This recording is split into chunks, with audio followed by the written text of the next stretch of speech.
I was staying in Plateau, where the unabated attacks on communities in Mangu local government area have displaced hundreds of people.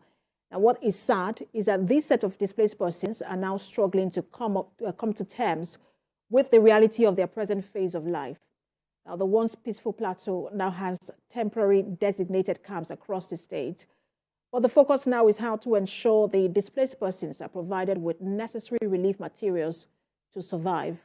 Funam Joshua reports.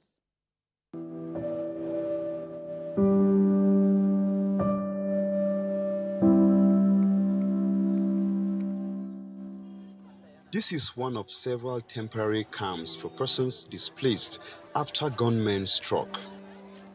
Many are struggling to come to terms with what seems like cruel fate, more looking somber and pondering what lies ahead.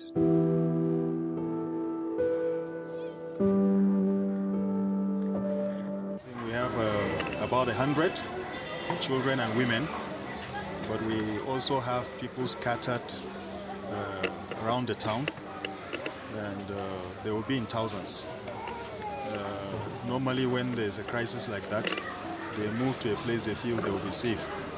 So most of them are in Mangu township. And then if you go to some of the surrounding villages too, you will find internally displaced persons. The major challenge they have here is feeding. Secondly, there's a need for beddings, for mattresses and mats. And thirdly, they need water. There's no provision for water here. And then the sanitary condition here is very bad. And then they need health or medical care. Meetings have become frequent across many groups led by the Magaville Development Association. Its first priority, the welfare of victims of this latest attack, with priority accorded to the vulnerable, the elderly, nursing mothers and babies.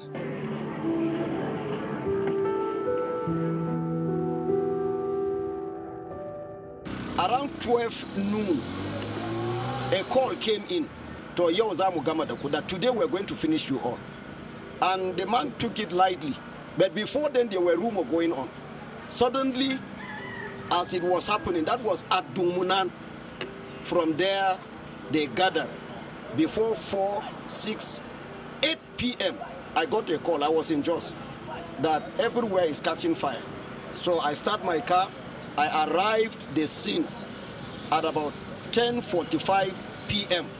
from Jos. Since then, I've not gone back. So we've been following the terrain.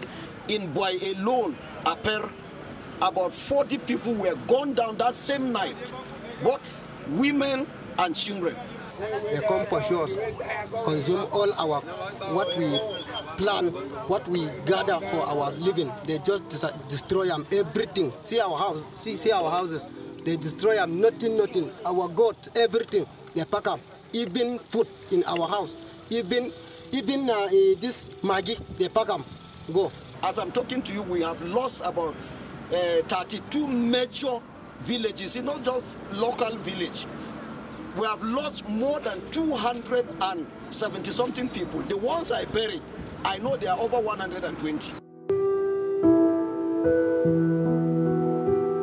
The church has not been left out of efforts to document for action the losses suffered and has asked victims from affected communities to come to the designated centers. Counting the cost of this latest devastating attack is not easy. It goes beyond material losses, seeing loved ones in anguish, and the sad reality of lifeless bodies in bushes, rotting away, brings with it scars that may never heal. Despite this, some are masking their innermost thoughts and fears.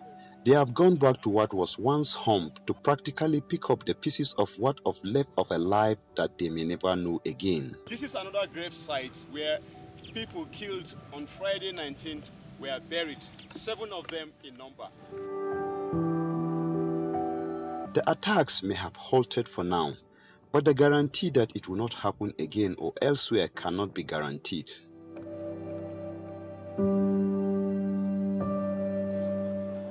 One thing is certain: community leaders and those affected in one way or the other are determined to get answers.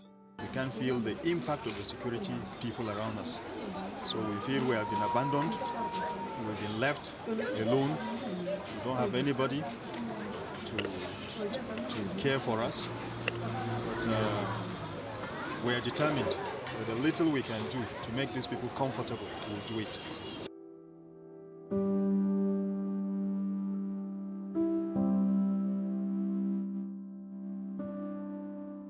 TVC News, Jos. Now, for more on the state of insecurity in Mangu community of Jos, let's speak with the chairman, Plateau Youth Council, Lotte Das, who joins us live virtually. Good to have you join us. Thank you very much. Good afternoon. Good afternoon. Let me just start by saying my condolences to you and all members of your youth council. I wish we were speaking under better circumstances. Thank you very much. Let's talk about this, because this is not the first time youths are protesting in Plateau over killings. I know that sometime in April, there was also a protest after 6 youths were killed in an attack. In early this month, on the 3rd of May precisely, women also protested the incessant killings and attacks in Plateau State. But talk to us about why these attacks persist. Hello. Hello? I can hear you. I was asking you to talk to us about why these attacks in Plateau persist. By the attacks? Why we're seeing this incessant attacks in Plateau State? Yeah, there have been incessant attacks in Plateau State. But are you asking why the attacks? I'm asking you, in your own opinion, why, do we continue to see, even with all the protests, all the outcry, why has nothing been done yet? Well, it's simple. As far as we are concerned, the Plateau man has been compelled to conclude comfortably that what is happening in the state is an organized and coordinated attempt to make what we can call genocide on the entire Plateau people.